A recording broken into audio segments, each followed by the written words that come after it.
রাজশাহী বিশ্ববিদ্যালয়ে সেনাবাহিনীর অভিযান দেখেছি আমরা।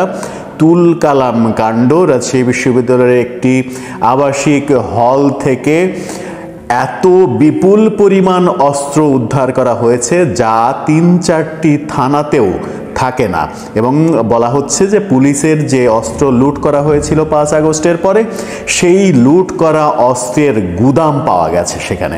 সে সেনাবাহিনী প্রধান ডক্টর ইউনূস সরকারের ওপরে বিরক্ত, এবং বিরক্তির যে ছাপ সেটা স্পষ্ট হয়েছে কদিন আগেই তার ভাষণে। এরপরে সেনাবাহিনীর সঙ্গে সরকারের সম্পর্ক একেবারে নড়বড়ে অবস্থায় চলে গেছে। সেনাবাহিনীকে আগের চাইতে একটু বেশি তৎপর দেখা গেছে। আমরা একদিন আগেই দেখেছি গুলশানে মব ঠেকাতে সেনাবাহিনী গিয়েছে, এবং সেখানে প্রথমবারের মতো মব করার জন্য ৩ জনকে অ্যারেস্ট করা হয়েছে। অর্থাৎ দৃশ্যপট পাল্টাতে শুরু করেছে। সেনাবাহিনী আজকে অভিযান চালিয়েছে রাজশাহী বিশ্ববিদ্যালয়ে। রাজশাহী বিশ্ববিদ্যালয়ের ঐতিহ্যবাহী হল নবাব আব্দুল লতিফ হল, যে হলের মাঠে আমার নিজেরও বহুদিন বিচরণ করার অভিজ্ঞতা রয়েছে। সেই নবাব আব্দুল লতিফ হল, ঐতিহ্যবাহী সেই হলের ছাত্র শিবিরের সভাপতির রুম তল্লাশি করে ব্যাপক বিস্তর রীতিমতো একটা অস্ত্রের কারখানা পাওয়া গেছে। এত বিপুল অস্ত্র আমার মনে হয় বাংলাদেশের ইতিহাসে কোনো অভিযানে এক রুম থেকে কিংবা একটা জায়গা থেকে পাওয়া যায়নি। এত বিপুল পরিমাণ অস্ত্র, যে অস্ত্রগুলো পরে গণমাধ্যমে, সামাজিক যোগাযোগ মাধ্যমে এখন ছড়িয়ে পড়ছে। এই বিপুল পরিমাণ অস্ত্র শিবিরের সভাপতির রুম থেকে পাওয়া গেছে। একটা রুমে যদি এত পরিমাণ অস্ত্র থাকে তাহলে সেই রুমে আর কোনো জায়গাই থাকার কথা নয়, অর্থাৎ ওইটাকে অস্ত্রের গুদাম বানানো হয়েছিল। সেনাবাহিনীর অভিযানে সেটা বেরিয়ে এসেছে, এবং বলা হচ্ছে যে পুলিশের যত অস্ত্র লুট হয়েছে ৫ আগস্টের পরে মবের মাধ্যমে, পুলিশের যত অস্ত্র লুট হয়েছে থানা আক্রমণের মাধ্যমে, সেই অস্ত্রের একটা বড় চালান এখানে রয়েছে। এগুলো সবই পুলিশের লুট করা অস্ত্র। পুলিশের লুট করা অস্ত্র শিবির সভাপতির রুমে কিভাবে গেল সেটা একটা বড় প্রশ্ন। তাহলে কি পুলিশ কিংবা সেনাবাহিনী জানে না যে পুলিশের লুট করা অস্ত্রগুলো বাংলাদেশের কোথায় কোথায় রয়েছে? খুব স্বাভাবিকভাবেই প্রশ্নের উত্তর দেয়া যায় যে হ্যাঁ, তারা জানে। জেনেও তারা এই অস্ত্রগুলো উদ্ধার করছিল না এতদিন। উদ্ধার করছিল না কেন? তাতে কি সরকারের সায় ছিল না? সরকার কি চাইছিল না পুলিশের অস্ত্র উদ্ধার হোক? কিংবা সরকার কি এরকম চাইছিল যে পুলিশের অস্ত্রগুলো সত্যিকার অর্থেই যাদের কাছে রয়েছে তাদের কাছ থেকে উদ্ধার করতে গেলে সরকারেরই এক ধরনের গোমর ফাঁস হয়ে যাবে, যাদের সঙ্গে সরকারের দহরম মহরম সম্পর্ক, সেই সম্পর্কে ভাটা পড়বে? যদি শিবির সভাপতির রুম থেকে এত বিপুল পরিমাণ অস্ত্র পাওয়া যায়, তাহলে ৫ আগস্টের পরে যারা মব করেছে, সারা দেশে যারা থানা আক্রমণ করেছে, পুলিশ মেরেছে, পুলিশ মেরে অস্ত্র লুট করেছে, থানায় আগুন দিয়েছে, কারা এরা? এটা পুলিশও জানে, সেনাবাহিনীও জানে, সরকারও জানে। তার মানে এতদিন উদ্ধার করা হচ্ছিল না, এই প্রথম অভিযানটা করা হলো বড় ধরনের। এর আগে ছোটখাটো অভিযান হয়েছে, সেনাবাহিনী বলেছে যে বেশ কিছু অস্ত্র পাওয়া গেছে, কিন্তু একটা রুম থেকে, একটা জায়গা থেকে, তাও বিশ্ববিদ্যালয়ে, রাজশাহী বিশ্ববিদ্যালয়ের মতো একটা জায়গায় একটা রুম থেকে এত বিপুল পরিমাণ অস্ত্র উদ্ধার করা, এটা অবিশ্বাস্য। চোখে না দেখলে বোঝা যায় না। তার মানে কি সেনাবাহিনীর অ্যাকশন শুরু হয়ে গেছে সেনাপ্রধান ফিরতে না ফিরতেই? আপাত দৃষ্টে সেটাই মনে হচ্ছে। আর সেনাবাহিনী যদি অ্যাকশনে সত্যি সত্যি নেমে পড়ে, তাহলে বাংলাদেশে অভ্যুত্থান পরবর্তী যারা মব তৈরি করেছে, যারা পুলিশের ওপরে আক্রমণ করেছে, পুলিশে হত্যা করেছে, থানা জ্বালিয়ে দিয়েছে, পুলিশের মনোবল ভেঙে দিয়েছে, এখনও যারা পুলিশের বিপক্ষে প্রতিনিয়ত কথা বলার চেষ্টা করে বিভিন্ন পরিচয়ে, বিশেষ করে সমন্বয়ক পরিচয়ে পুলিশকে যাচ্ছে তাই ভাষায় কথা বলে, আমার মনে হয় যে তাদের কাউকে কাউকে জিজ্ঞাসা করলেও এই অস্ত্রের আরও ভান্ডার পাওয়া সম্ভব হবে। এবং মজার তথ্য হচ্ছে, আজকে জাতীয় নাগরিক পার্টি, সেই পার্টির আহ্বায়ক নাহিদ ইসলাম, তিনি আনুষ্ঠানিকভাবে ঘোষণা করেছেন দেশে আর সমন্বয়ক বলে কোনো মানুষ নেই। সমন্বয়ক বলে, এই সমন্বয়ক শব্দটার আর অস্তিত্ব নেই, এটা বিলুপ্ত হয়ে গেছে। কারণ বৈষম্য বিরোধী আন্দোলন থেকে একটা ছাত্র সংগঠন হয়েছে, একটা রাজনৈতিক দল হয়েছে, এখন আর সমন্বয়কের কোনো অস্তিত্ব নেই। তিনি পুলিশকে বলেছেন যে সমন্বয়ক পরিচয়ে দেশে কোথাও যদি কেউ কিছু করতে চায় তাহলে তাদের কঠোর হস্তে দমন করুন। তার মানে সমন্বয়ক এই শব্দটা যদি তারা এখন অমিট করে না ফেলে তাহলে তাদের উপরে এখন রাজনৈতিক দল হিসেবে তাদের উপরে যে বিস্তর অভিযোগ আসবে সেই অভিযোগ কাঁধে বহন করা তাদের পক্ষে মনে হয় সম্ভব হবে না, আর সম্ভব হবে না বলেই এই ঘোষণাটা এসেছে। সেনাবাহিনী প্রধান নিয়ে যখন নানা রকমের আলোচনা চলছে তখন সমন্বয়ক পদ থাকছে না নাহিদের, এই কথা খুবই গুরুত্বপূর্ণ। তার মানে বাংলাদেশে আর কেউ আমি এখানকার সমন্বয়ক, আমি ওখানকার সমন্বয়ক, এত সদস্যের সমন্বয়ক কমিটি, এত কমিটি, কোথাও কোনো প্রতিষ্ঠানে কিংবা শিক্ষা প্রতিষ্ঠানে কিংবা কোথাও সমন্বয়কের অস্তিত্ব আর থাকছে না, এটা নাহিদ ইসলাম বিলুপ্ত ঘোষণা করলেন। তাহলে সারা দেশের সমন্বয়করা এখন কি করবে? তারা কি পরিচয়হীনতায় ভুগবে না? আমার মনে হয় যে এতে করে সারা দেশের সমন্বয়কদের সঙ্গে এই জাতীয় নাগরিক পার্টির এক ধরনের দূরত্ব তৈরি হবে এবং এই দূরত্বটা সংঘর্ষে রূপান্তরিত হলেও অবাক হওয়ার কিছু থাকবে না। যেটা একদিন আগেই আমরা দেখলাম, সার্জিস আলমের উপরে আক্রমণ, বেসরকারি বিশ্ববিদ্যালয়ের ছাত্ররা সার্জিস আলমের উপরে আক্রমণ করেছে এবং সেখানে সার্জিস আলমের পক্ষের একজন পিঠে আঘাতপ্রাপ্ত হয়ে তার 14টা সেলাই পর্যন্ত লেগেছে। এই ঘটনাও কিন্তু আমরা দেখেছি। এই ঘটনা যে আরও ঘটতে পারে সেটা আশঙ্কা করেই হয়তো নাহিদ ইসলাম এই কথাটা বলেছেন। সেনাবাহিনী প্রধানকে নিয়ে যে আলোচনাগুলো চলছে, সেনাবাহিনী প্রধান একটা ভূমিকা রাখবে সরকারের বিপক্ষে। কেউ কেউ আবার বলার চেষ্টা করছেন যে সরকার থেকে সেনাবাহিনী প্রধানকে সরে যেতে বলা হয়েছে, তাকে পদত্যাগ করতে বলা হয়েছে। সেনাবাহিনী প্রধান সেটা আমলে নেননি, সেটা আমলে নেওয়ার কোনো কারণও নেই, কারণ দেশের যে কোনো খারাপ মুহূর্তে সেনাবাহিনী, দেশপ্রেমিক সেনাবাহিনী, সেটাই দেশের নাগরিকের সব থেকে বড় ভরসার জায়গা। সেই ভরসার জায়গা যদি নষ্ট হয়ে যায় তাহলে মানুষের আর যাওয়ার জায়গা থাকবে না। আমার মনে হয় সেনাপ্রধান সেই সংকল্পেই কাজ করবেন এবং দেশকে স্থিতিশীলতার দিকে নিয়ে যাবেন।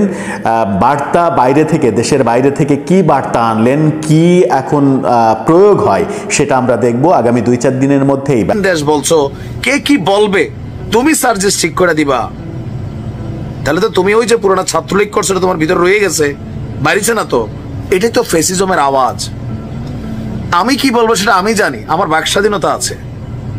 আমি কোনো ভুল বললে সেটা আইন দেখবে, ডিজিটাল নিরাপত্তা আইন না। আমি কি বলবো সেটা তুমি ঠিক করে দিবা, তুমি আমার ট্যাগ দিবা, আমরা এইটা, আমরা সেইটা। মানে তোমার এই লাইসেন্স কে দিছে? হু আর ইউ? এখন এরকম পাকনা কথা বইলা বিপদে পড়ে গেছে সার্জিস ভাই। আমি নিজে সার্জিসের খুব ভক্ত ছিলাম, এখনো চ্যানেলে ভিডিও আছে। 9 আগস্ট দেখে আসছেন, একটা স্পিড দেখছিলাম, বাট সামহাউ রাইট নাও এগুলা দেখছি যে উল্টা ঘুরছে। আচ্ছা, তো এখন এই যে বক্তব্য দিয়া ঠেলা সে সামলাইতে না পায়রা, এখন সে বলছে যে এই বক্তব্যের সঙ্গে নাকি সরাসরি নির্বাচন পিছিয়ে যাওয়ার যে সম্পর্ক দেখানো হচ্ছে সেটা কখনো সেভাবে সম্পর্কিত। তো কোনটা?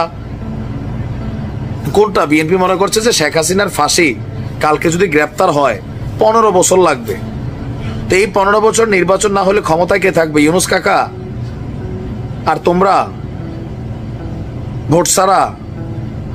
এখন তো চিন্তা করছে, কথা নালাই কইছি কি, ওই সাদিক আব্দুল্লাহ না জানি কি নাম ছেলেটার, সে একটা কথা বলছিল যে এদের অতিরিক্ত কথা বলা বন্ধ করতে হবে। অতিরিক্ত কথা বলা, আর অতিরিক্ত কথা বলে এক একজন এরকম ঘাড় গোন নাড়া দিয়া, হ্যাঁ, এটা পুনপুন্না ভাব আসছে, এটা থাকবে না। বৈষম্য বিরোধী প্ল্যাটফর্মে তোমাদের বিপরীত অবস্থান নিয়ে নিচ্ছে, প্রাইভেট নিয়ে নিচ্ছে। তুমি কার খালু বাবা? এখন সবাইরে সেট করে তোমরা 10 জন মিললেই কি পুরো বাংলাদেশ?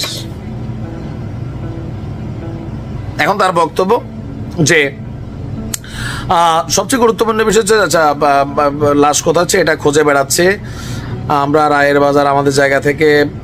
সে বিশাল তা মানে অনেক শহীদদের পরিবার নিয়ে কান্নাকাটি করছে, কিন্তু আবু সাইদের পরিবারের দাওয়াত দেওয়ার সময় পায় না। জুলাই আগস্টের মতো এত একটা মহান দায়িত্ব ছিল, এই ফান্ডিংটা প্রত্যেকটা মানুষের সুষ্ঠুভাবে দিয়ে আসতে পারতো, সে ছেড়ে দিছে রাজনৈতিক দল করার জন্য। এখন এসে বক্তব্য চেঞ্জ করলে যে মানে শেখ হাসিনার ইস্যুটার সাথে নির্বাচন, তোমরা তো বলতেছো যে নির্বাচনটা মুখে আনা যাবে না, অন্য সার্কামস্টেন্সে নির্বাচন পিছাইতে পারে, ডাজন্ট ফ্যাক্ট। কিন্তু শেখ হাসিনার ফাঁসি না হলে বিচার না অবৈধ কেউ নির্বাচনের নাম মুখে আনবে না। যদি কেউ আনে যারা নির্বাচন চায় না, তারা এটা সেটা কি হোয়াট, এটা পরামর্শ ফ্রিতে হচ্ছে। যা বলবা ভেবেচিন্তে বলবা, নয়তো বিপদে পড়বা। শেখ হাসিনার একটা ওয়ার্ড শেখ হাসিনারে বাংলাদেশ ছাড়া পালাইতে বাধ্য করছে। কি ছিল প্রশ্নটা? ওটা কি মুক্তিযোদ্ধার নাতি নাতিরা পাবে না, রাজাকারের নাতি নাতিরা পাবে? জাস্ট একটা ওয়ার্ড, মিস ওয়ার্ড, শেখ হাসিনার এই সাম্রাজ্য ভাইঙা চুরা তোমরা তছনছ করে দিতে পারছো। তুমিও বুঝো, ছাত্রলীগ করে আসছো, ব্লুটুথ বয় কিন্তু হ্যাভি মেধাবী, বাট থাকে না যে অতিরিক্ত মেধা মাঝে মাঝে বিপর্যয় কানে। যা বলবা ভেবেচিন্তে বলো। আমরা চাই বাংলাদেশের তারুণ্যরা লেট করুক। আমিও ভাই মুরব্বীদের বিপক্ষে। ওই যে এক জীবনে এমপি হয়েছে বাবা, একদম কবরে ঠ্যাং যাওয়ার এক পর্যন্ত এমপি, আইসিইউতে ঢুকা পর্যন্ত এমপি, তারপর এমপি কে, তার পোলা, তার মাইয়া, মাইয়ার জামাই, গোষ্ঠী জ্ঞাতি। I don't like this. কথায় না বড় হয়ে কাজে বড় হবে, রাইট? সেই ছোটবেলা থেকে পড়ে আসছি আমাদের দেশে হবে সেই ছেলে কবে। আর যখন সার্জিসদের দেখছে জনতার এক অংশ, ইয়েস এই সেই ছেলে। কিন্তু যত দিন যাচ্ছে এখানে মনে হচ্ছে এই ছেলে কি সেই ছেলে, নাকি ঋতুর সাথে রং পরিবর্তিত হয়। আমি বিএনপি করা বা ছাত্রদল করা একটা ছেলেকে যতটা অনার করতে পারছি, এখন সার্জিসে পারছি না। স্রোতের সাথে আওয়ামী লীগের সাথে আওয়ামী লীগ, বঙ্গবন্ধুর জন্য মুখ দিয়া ফেনা, আবার স্রোতের বিপরীতে আইসা পুরা গোষ্ঠী উদ্ধার করা, শেখ হাসিনার ফাঁসি নিশ্চিত করা, নির্বাচন হবে না, কেউ যদি মুখে আনে আনা যাবে না, এরকম নানান বক্তব্য দায়ের চেয়ে আসার বড় টাইপের। এতদিন তারা ছিল সমন্বয়ক, বাট এখন সমন্বয়ক আর নাই, বৈষম্য বিরোধী নাই। তারা এখন কারা? একজন রাজনৈতিক দল, দেশে আরো এরকম 54টা রাজনৈতিক দল আছে, তারা একটা দল, তারা কথা বলবে, আমরা সমালোচনা করব, এটাই স্বাভাবিক যদি চান্স ক্রিয়েট হয়। আমাদের কাজই এটা, ক্ষমতাকে প্রশ্ন করা। গতকালকে সার্জিসের যে বক্তব্য নিয়ে তোলপাড় হয়েছে দুইটা নিয়ে, এক তো ছাত্রদল ইস্যুতেও পোতাই গেছে, বলছিল যে ছাত্রদলের এক গ্রুপ সন্ত্রাসী টোকাই, শাকিলের সাথে অনেকের সম্পর্ক। পরে আবার বলতেছে আমি ছাত্র দলকে বুঝাই না, ওই একটা অংশ মানে দুই একজনকে। বাবা তুমি একজন বললো, আবারও বুঝাই। সিলেটে জনৈক বদরুল ছিল, সে খাদিজাকে ভালোবাসতো, কিন্তু খাদিজা তাকে মন দেয় নাই। সেই কারণে বদরুল ক্ষিপ্ত হইয়া কোনো এক চৈত্রের দুপুরে নারিকেল ছোলানো লম্বা রান্দা নিয়ে খাদিজার মাথায় টুস করে কয়েকটা কোপ দিয়েছে। তারপর পরের দিন এই জাতি বদরুল লীগের সাথে পরিচয় হইয়াছে। অপরাধ কি লীগ করিয়াছে না বদরুল? বদরুল নাম তো হয়েছে বদরুল লীগ। এখন ছাত্র দলের একজনের নাম যখন তুমি বলছো, পুরো ছাত্র দলই কানেক্টেড হয়ে যাচ্ছে, যার কারণে ছাত্র দলের সভাপতির ঘুম নাই, চেহারা শুকাই গেছে, সংবাদ সম্মেলন করা লাগছে, সাংবাদিকদের নাস্তা পানি খাওয়ানো লাগছে। এখন তুমি এসে বলতেছো আমি পুরো দলকে মেনশন করি নাই। এই ধাক্কা সামলাইতে না সামলাইতে আরেক ধাক্কা, কোনটা? বিএনপি ওরা ধরছে যে বাবা তুমি কথা কম বলো। সার্জিসটা কিন্তু সবাই এখন আক্রমণাত্মক ভঙ্গিতে ধরছে। কেন? থাকে না যে আসলে আপনার মুখ দিয়ে আপনি কতটুকু বলবেন এটা বুঝতে হবে। ইচড়ে পাকা টাইপের হয়ে গেছে বিষয়টা এখন, ইচড়ে পাকা। তো বিএনপির তোপের মুখে যে আপনার সার্জিসের বক্তব্যটা ছিল যে শেখ হাসিনাকে দেশে এনে ফাঁসির মঞ্চে না নেওয়া পর্যন্ত কেউ যেন নির্বাচনের কথা না বলে। আরে ভাই তোমরা সেকেন্ড রিপাবলিকের স্বপ্ন দেখছো, নতুন স্বাধীন দেশ বলছো, কে কি বলবে তুমি সার্জিস ঠিক করে দিবা? তাহলে তো তুমি ওই যে পুরোনো ছাত্রলীগ করছো তোমার ভিতরে রয়ে গেছে, বাইরেছে না তো। এটাই তো ফেসিজমের আওয়াজ। আমি কি বলবো সেটা আমি জানি, আমার বাক স্বাধীনতা আছে। আমি কোনো ভুল বললে সেটা আইন দেখবে, ডিজিটাল নিরাপত্তা আইন না। আমি কি বলবো সেটা তুমি ঠিক করে দিবা, তুমি আমার ট্যাগ দিবা, আমরা এইটা আমরা সেইটা। মানে তোমার এই লাইসেন্স কে দিছে? হু আর ইউ?